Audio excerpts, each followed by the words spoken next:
ಛೇ ಛೇ ಛೇ ಛೇ ಛೇ, ಯಾವ ವೃತ್ತಿ ಮಾಡಿದ್ರು ಈ ಶಿಶು ವೃತ್ತಿ ಮಾತ್ರ ಮಾಡಬಾರದು. ನಮ್ಮ ಗುರುಗಳಿಗೇನೋ ಎಲ್ಲ ವಿದ್ಯೆ ಗೊತ್ತು. ಅವರು ಆಕಾಶದಲ್ಲೇ ತಿರುಗಾಡ್ತಾರೆ. ನಮಗೆ ಕಲಿಸಿರೋ ವಿದ್ಯೆ ಅಂದರೆ ಕಾಡ್ಗೋಗೋದು, ಹಣ್ಣು ಹಂಪಲು ತರೋದು, ಇನ್ನು ಆಶ್ರಮಕ್ಕೆ ಬರೋ ಹೋಗೋ ಅತಿಥಿಗಳನ್ನ ಸತ್ಕಾರ ಮಾಡ್ಕೊಂಡಿರೋದು.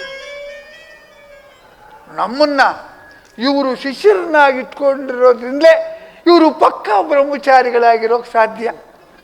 ನಾವಿಲ್ಲದೆ ಹೋಗಿದ್ರೆ ಇವ್ರಿಗೆ ಕೆಲಸ ಮಾಡ್ಕೊಳ್ಳೋದು ಯಾರೂ ಗತಿ ಇಲ್ಲದೆ ಬಾಯಿ ಮುಚ್ಕೊಂಡು ಮದುವೆ ಆಗಿರೋರು. ಇವರು ಸಂಸಾರಿಗಳಾಗಿದ್ದಿದ್ರೆ ನಾವು ನಮಗೆ ಬೇಕಾದ ಕಡೆ ಮದುವೆ ಆಗಿ ಪ್ರಪಂಚದ ಸುಖನೆಲ್ಲ ಅನುಭವಿಸ್ತಾ ಕಾಲ ಮೇಲೆ ಕಾಲ ಹಾಕೊಂಡು ಹಾಯಾಗಿರ್ಬೋದಾಗಿತ್ತು. ಈಗ ಯಾರಿಗೆ ಹೇಳೋಣ ಈ ಕಷ್ಟ ನಂದು. ಇಲ್ಲೇ ಇವತ್ತು ಬರಲಿ ಗುರುಗಳು, ಕೇಳಿಬಿಡ್ತೀನಿ. ಗುರುಗಳೇ, ನೀವು ಮದುವೆ ಆಗಿ, ಇಲ್ಲ ನಿಮ್ಮ ಜೊತೆ ಇಷ್ಟು ವರ್ಷ ಸತ್ವಲ್ಲ, ನಮಗೂ ಒಂದು ದಾರಿ ಮಾಡಿ ಅಂತ ಕೇಳ್ತೀನಿ. ಬಿಡ್ತೀನಾ? ಕೇಳ್ತೀನಿ, ಬಿಡ್ತೀನಾ?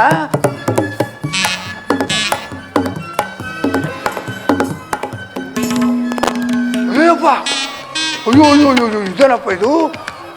ನಮ್ಮ ಗುರುಗಳು ಬರ್ತಾ ಇದ್ದಾರೆ, ಒಳ್ಳೆ ಬಿರುಗಾಳಿ ಬಂದಂಗೆ ಬರ್ತಾ ಇದ್ದಾರಲ್ಲ. ಅಲ್ಲ, ಯಾವ ಗ್ರಾಚಾರ ಕೆಟ್ಟವನು ಇವ್ರ ತಲೆ ಕೆಟ್ಟನೋ ಗೊತ್ತಿಲ್ವಲ್ಲ. ಏನು ಮಾಡೋದು? ಒಳ್ಳೆ ಕೆಲಸ ಆಯ್ತಲ್ಲ. ಇವ್ರು ಬರೋದ್ರೊಳಗೆ ಯಾವ್ದಾದ್ರು ಒಂದು ವೇದ ಅಧ್ಯಯನ ಮಾಡ್ಕೊಂಡು ಕೂತ್ಕೊಳ್ಬಿಡ್ತೀನಿ. ಏನು ಮಾಡೋಣ? ಅಂಡ, ಪಿಂಡ, ಬ್ರಹ್ಮಾಂಡ. ಛೇ ಛೇ ಛೇ ಛೇ ಛೇ ಛೇ ಛೇ ಛೇ. ಅಂಡ, ಪಿಂಡ, ಬ್ರಹ್ಮಾಂಡ. ಛೇ ಛೇ ಛೇ ಛೇ ಛೇ ಛೇ ಛೇ, ಏನು ಅರ್ಥ ಆಗ್ತಿಲ್ವಲ್ಲ. ಅಂಡ, ಪಿಂಡ, ಬ್ರಹ್ಮಾಂಡ ಕಟಾಕಟದಲ್ಲಿ ಶಿಷ್ಯ ನಕ್ಷತ್ರಿಕ. ಓ ಗುರುದೇವನ್, ಗುರುದೇವನ್, ನಾನು ನಿಮ್ಮ ಪ್ರಥಮ ಶಿಷ್ಯ. ನನಗೊಂದು ಸಂದೇಹ ಬಂದ್ಬಿಟ್ಟಿದೆ, ಅದಕ್ಕೆ ತಾವು ಪರಿಹಾರ ಮಾಡಿಕೊಡ್ಬೇಕು. ಏನಿಲ್ಲ, ಅಂಡಪಿಂಡ ಬ್ರಹ್ಮಾಂಡ ಕಟಾಕಟದಲ್ಲಿ ನಿನ್ನ ಪಿಂಡ. ಗೊತ್ತಾಯ್ತು, ಅಂಡಪಿಂಡ ಬ್ರಹ್ಮಾಂಡ ಕಟಾಕಟದಲ್ಲಿ ನನ್ನ ಪಿಂಡ. ನಕ್ಷತ್ರಿಕ, ಗುರುದೇವ, ನಮ್ಮ ಪ್ರತಿಜ್ಞೆ ಜಯಿಸಲೇಬೇಕು. ಆ ದುರಹಂಕಾರಿ ವಸಿಷ್ಠನ ಗರ್ವಭಂಗವಾಗಲೇಬೇಕು. ಆ ಹರಿಶ್ಚಂದ್ರನ ಬಾಯಿಂದ ಅಸತ್ಯವನ್ನಾಡಿಸಲೇಬೇಕು. ಅಯ್ಯಯ್ಯೋ, ಒಳ್ಳೆ ಸ್ವರ್ಗಕ್ಕೆ ಹೋಗಿ ಇಂಥ ಕೆಲಸ ಇಟ್ಕೊಂಡ್ರ ಬರುದೇವ. ಅಯ್ಯಯ್ಯೋ. ನಕ್ಷತ್ರಿಕ, ಈ ಕಾರ್ಯ ಸಾಧನೆಗಾಗಿ ನಾವು ಕುಟಿಲೋಪಾಯಗಳನ್ನು ಹೂಡಲು ಸಹ ಸಿದ್ಧರಿದ್ದೇವೆ. ಗುರುದೇವ, ಕುಟಿಲೋಪಾಯಗಳೇ? ನನ್ನ ಹತ್ರ ಮೂಟುಗಟ್ಟಲೆ ಇದೆ. ಏನು ಹೇಳಿ, ಯಾವ ರೀತಿ ಕುಟಿಲೋಪಾಯ ಮಾಡಬೇಕು ಅಂತ ಕೇಳಿ. ನಾನು ಈಗ ಒಂದು ಕೆಲಸ ಮಾಡಿ, ಆ ಹರಿಶ್ಚಂದ್ರ ಈಗ ಎಲ್ಲಿದ್ದಾನೆ, ಏನು ಮಾಡ್ತಾ ಇದ್ದೇನೆ ಅಂತ ತಮ್ಮ ದಿವ್ಯ ದೃಷ್ಟಿ ನೋಡಿ ಹೇಳಿ. ನಾನು ಕುಟಿಲೋಪಾಯ ರವಿ ಮಾಡ್ಬೇಡ.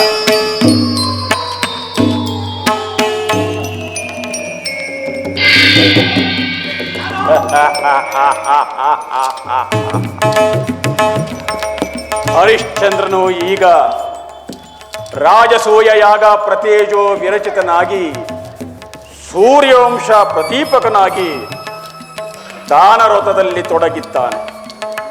ಇಂತಹ ಸಮಯದಲ್ಲಿ ನಮ್ಮಂತಹ ಬ್ರಹ್ಮರ್ಷಿಗಳು ಹೋಗಿ ಏನು ಕೇಳಿದರೂ ಕೊಡಬೇಕಾದ್ದು ಆತನ ಧರ್ಮ. ಇಲ್ಲವಾದರೆ ದೋಷ ದೋಷ ಬರುತ್ತದೆ.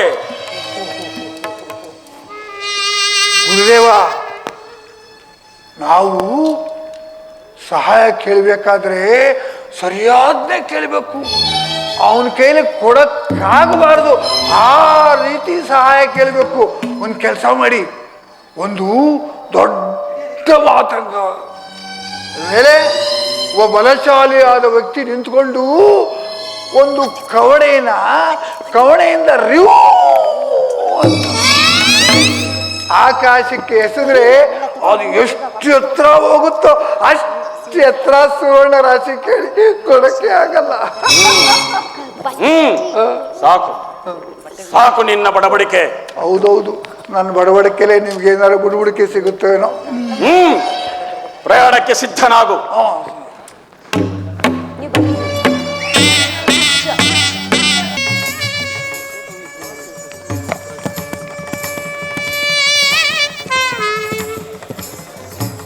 ಮುನಿಕುಲ ತಿಲಕ ರಾಜಋಷಿ ಚೂಡಾಮಣಿ ಕನಕಥೋ ವೈಭವ ರಾಚೇಯ ಸುಗುಣ ರತ್ನಾಕರ ಪ್ರಜಾ ವಿಜೇಯ ಲೋಕದ ಸೃಷ್ಟಿಕರ್ತ ಬ್ರಹ್ಮಋಷೋತ್ತಮ ಶ್ರೀ ಶ್ರೀ ಶ್ರೀ ವಿಶ್ವಾಮಿತ್ರ ಮಹರ್ಷಿಗಳು ಆಗಮಿಸುತ್ತಿದ್ದಾರೆ. ಸಾವಧಾನ.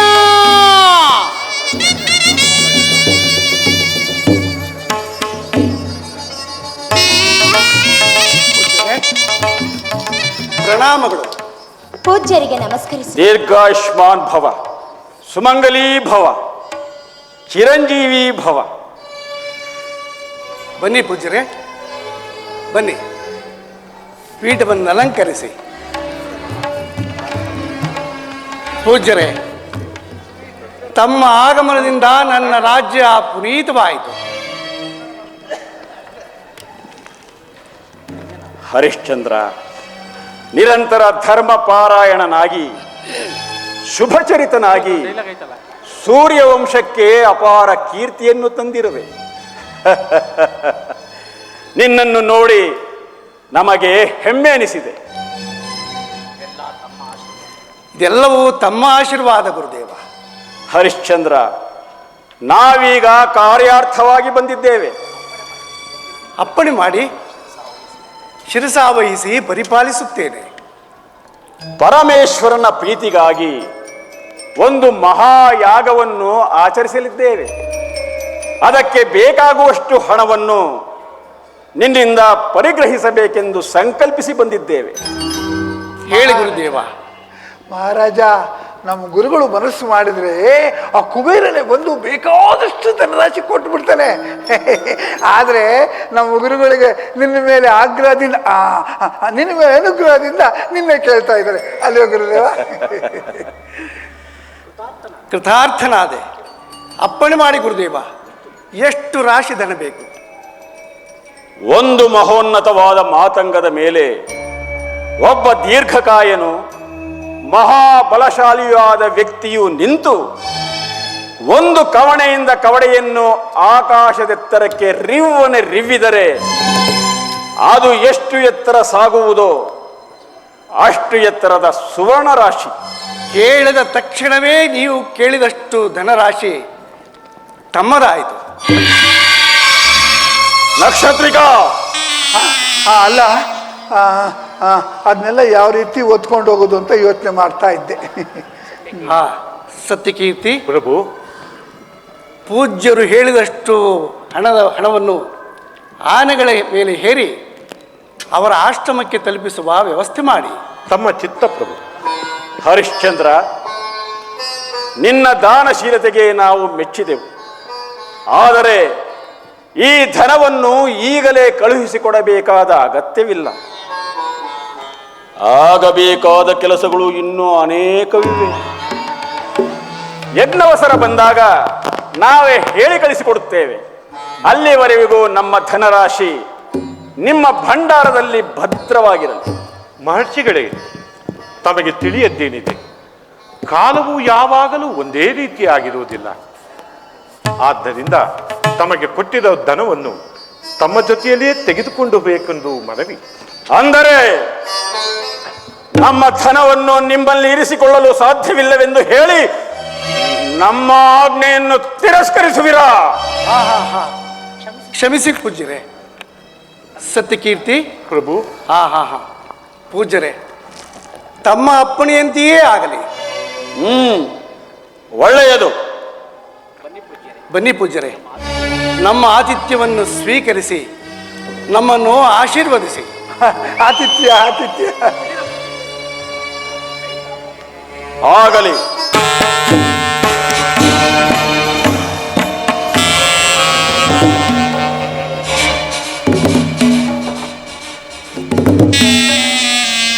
ನಾನಾರು ಅಪರ ಬ್ರಹ್ಮ ವಿಶ್ವಾಮಿತ್ರ. ನಮಗೆ ಅಸಾಧ್ಯವಾದದ್ದು ಯಾವುದೂ ಇಲ್ಲ. ನೋಡು ನೋಡು,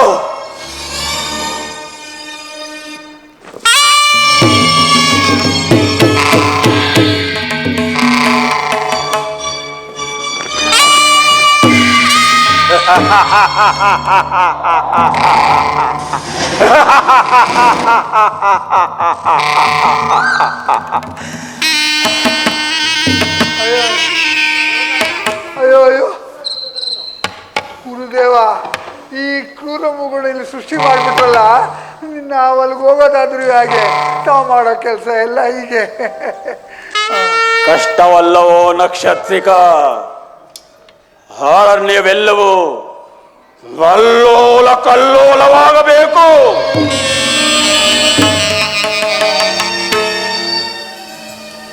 ವೃತ ಯಾಕಿದು ನನಗಂತೂ ಅರ್ಥ ಆಗ್ತಾ ಇಲ್ಲ. ಮೃತ ಅಲ್ಲವೋ ಮೂಢ?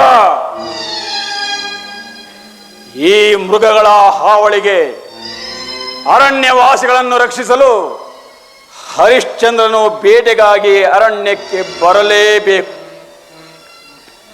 ನಮ್ಮ ಮಾಯಾಜಾಲಕ್ಕೆ ಸಿಲುಕಲೇಬೇಕು.